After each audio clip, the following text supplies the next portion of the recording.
Let's break it down to the beginning of when I first started, okay? So if you don't know my story, I was a former teacher. I taught for about 5 years before deciding that I wanted to do something else. I kind of knew that I didn't want to do teaching for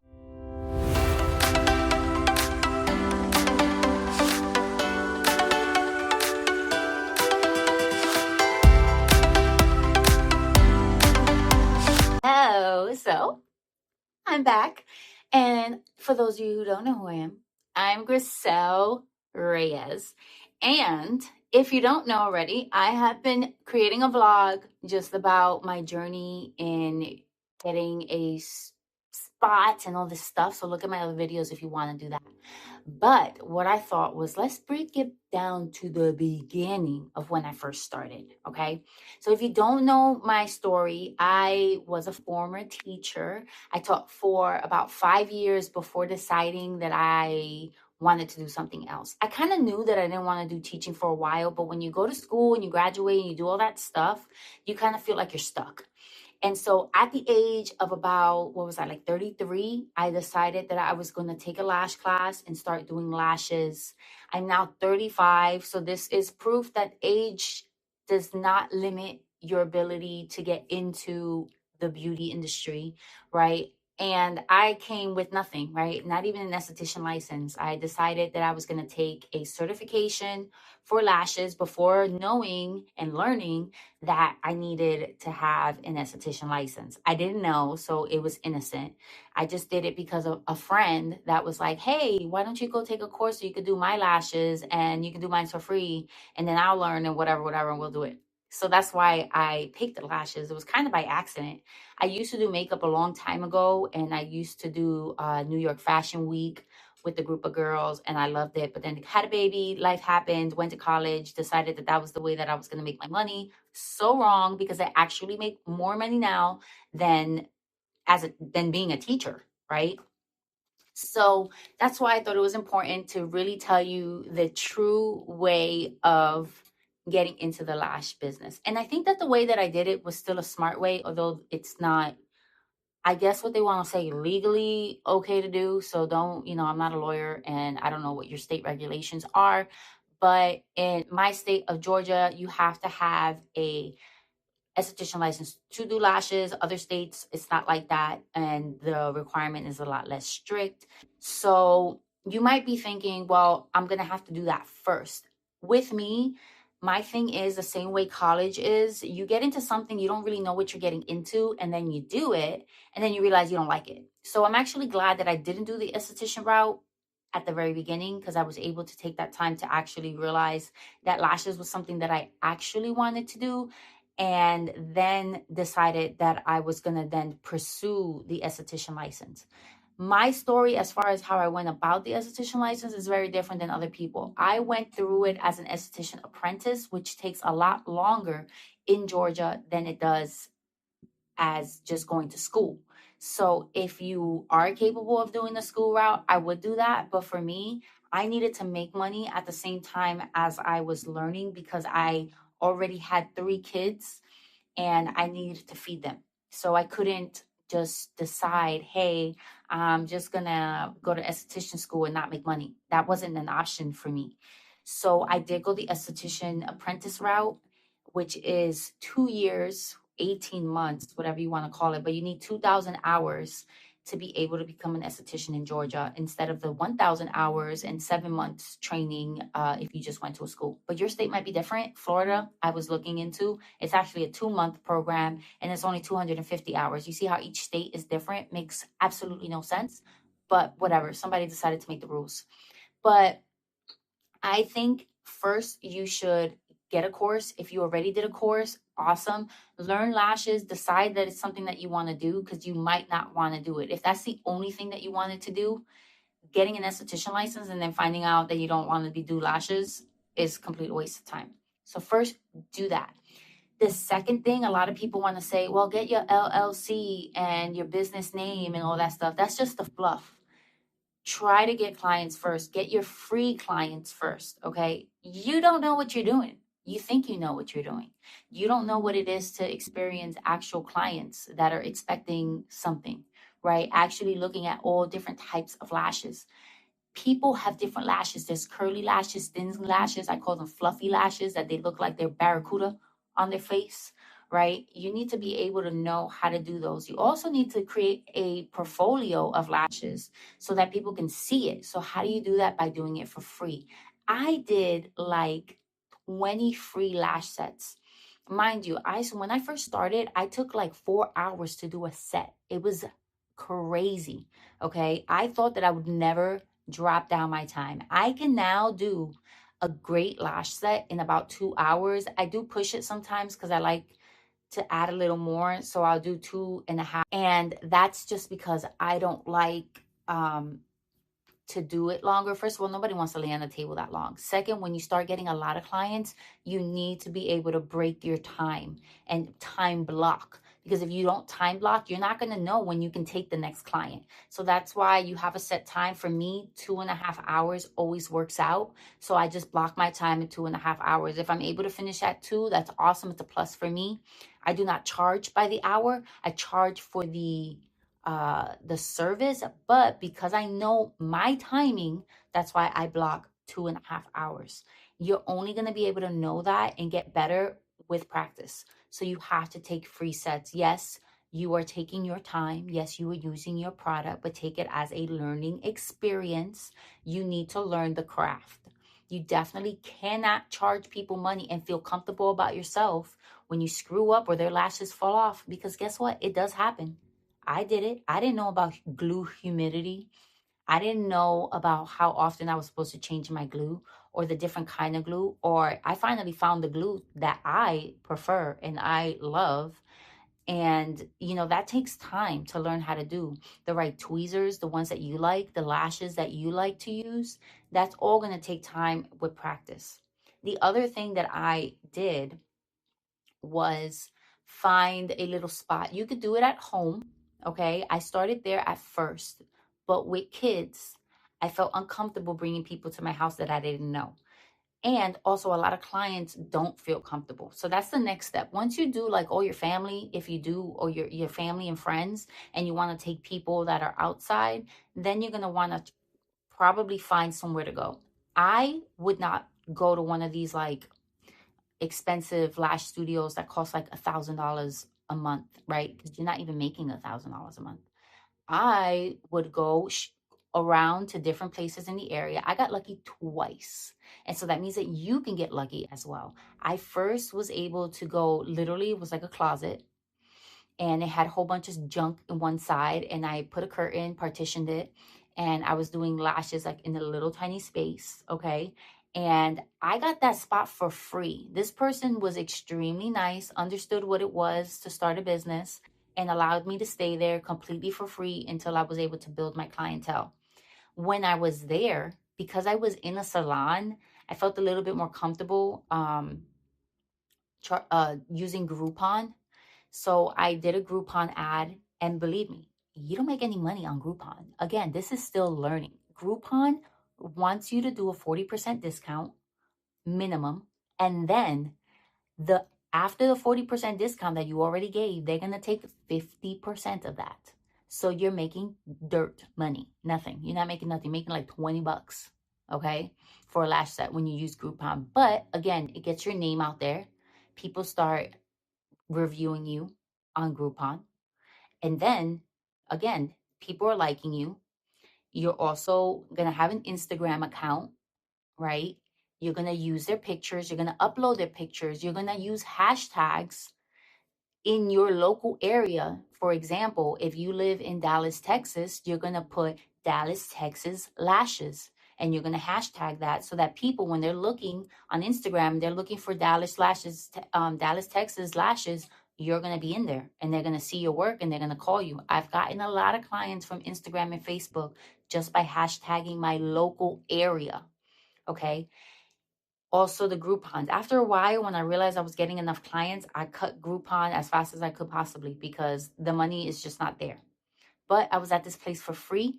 I'm still learning and timing myself. So to me, it was worth it. Okay. Then I wanted to do brow tattoos, which is the other thing that I do. And because I was in a hair salon and she didn't want to, and I understood it, she was been there for many years and she didn't want to have any other people coming in for inspections. I had to find a new place. And I found this place that I just saw driving by, and I called them up and I was like, hey, do you have a room? And she was like, yeah. And she allowed me to also stay, to giving her a small percentage until I was able to build my clientele. Eventually I did start renting the room. Okay. But she also became my master trainer as an apprentice, and I did not know this thing existed. I was literally in desperation because I was like, what am I going to do? I'm doing lashes illegally. Okay. But now I am a esthetician apprentice. I'm still an apprentice. I'm almost done. I literally have 1 month left, and then I will be able to do my testing and get my license. So I've been 2 years as an esthetician apprentice under her. And she was able to teach me other stuff. Obviously, there's facials and skin analysis and waxing. So I do brow waxing as well. And that's really all I like to do because I do the brow tattooing. So I do brow waxing as well. But back to lashes. So then after I found that spot, I was able to put my business on Google, and Google helps a lot because once you get a lot of business, then you get Google reviews. And the Google reviews, once you get good, positive Google reviews, people will find you on Google in your local area. Keep doing the Instagram, keep doing the Facebook, using local hashtags with the service that you do and the Google reviews. Now, all my lash business comes from Google reviews, nowhere else. Everybody that finds me is Google reviews. I don't pay now $1 for advertisement for lashes. Now, for brows, because they're not reoccurring clients, I have to do that because I'm always looking for new people. Okay. But lashes, no. Also, if you do a good job, customer service is so important. It's ridiculous. I hear so many things from different people about how they had a bad lash experience, how the person didn't wash their lashes, how they were rough and they were in pain and their eyes were burning. Don't be that person. Figure out how to not have that happen. It is better to block more time and do a good job than to block a shorter amount of time to try to get more clients and make more money when you can charge more, give them more time, and provide quality. Okay, the quality is what's going to get you more clients at the end of the day. My first year, I made 35,000 revenue, and believe me, my expenses are not even that much. Like I spend like maybe a couple $100 a month in the beginning. Now I pay for my room and I pay, so let's say $1,000 a month. So now this is my second year. Second year is about to close. Right now I'm about 85,000 in revenue. And my goal, I'm a little short because if you watch my other videos, I took a few months off of really like trying because I thought I was going to go to Florida. But I didn't because Florida's scary right now with those hurricanes, not cool. So I decided not to. But um, if I would have kept going, I'm pretty sure I would have hit that six-figure mark. But I'm a little short. That's okay. That's life, right? So customer service is what you got to focus on. Okay. Number one, figure out your products. It's really that simple. After that, when you get reoccurring clients and your retention is good, your retention has to be good. If your clients, their lashes are falling off in a week, bad. They're not coming back. They have to have their lashes on for at least 2.5 weeks. If you can get it to 3 weeks, that's it. They're stuck.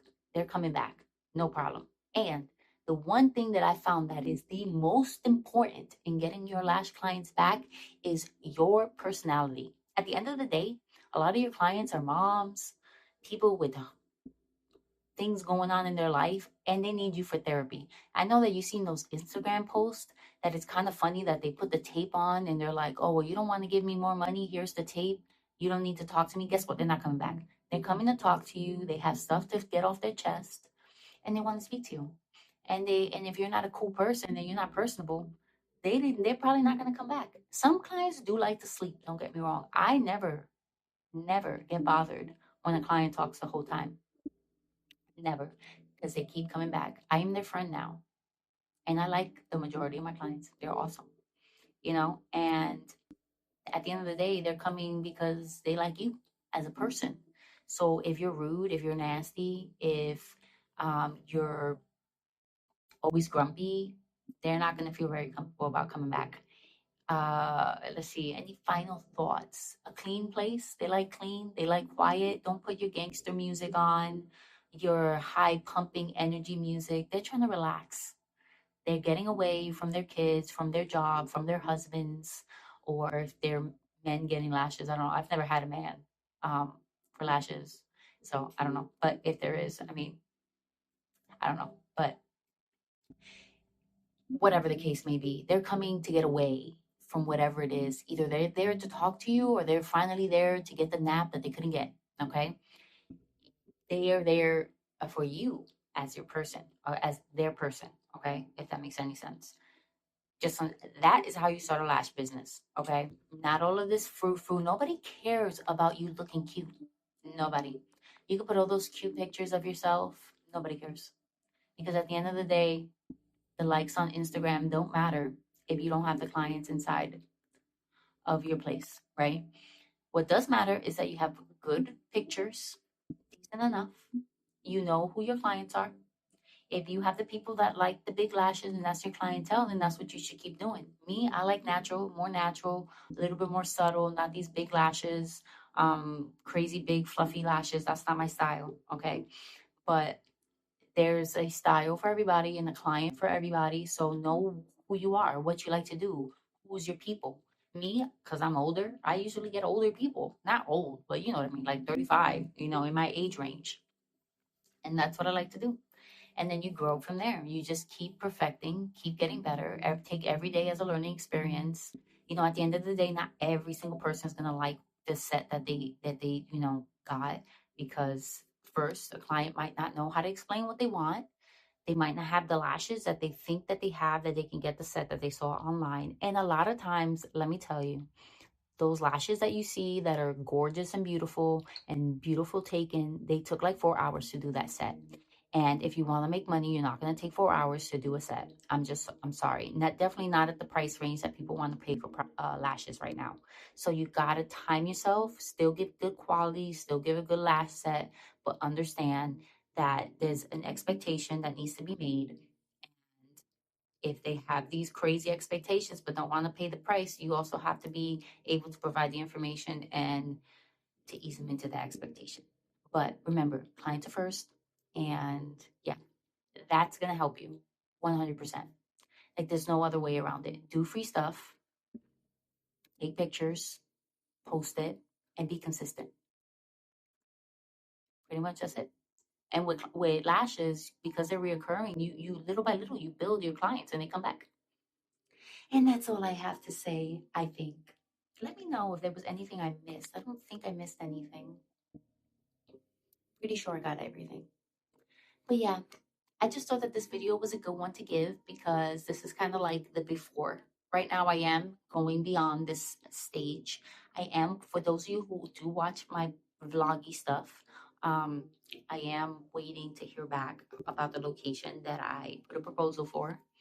If you want, I'll put it right up there. You can watch the video about what an LOI is, or the letter of intent. And I kind of broke it down. But that's if you're already past this step and wanting to do more, okay? There's a big potential with lashes, but to understand that you have to do more than the service in order to hit the millions that you see people such as like Lana Lashes or uh, PLA and all of those big name brands are making, right? They're not doing just services, okay? But you can definitely get there. And I can't tell you from experience. I'm not going to be those fake. I'm not fake, so I am not a millionaire.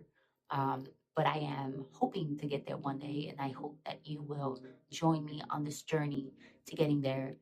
And I'm not going to quit, and I hope you don't quit as a new lash artist. And yeah, that's it.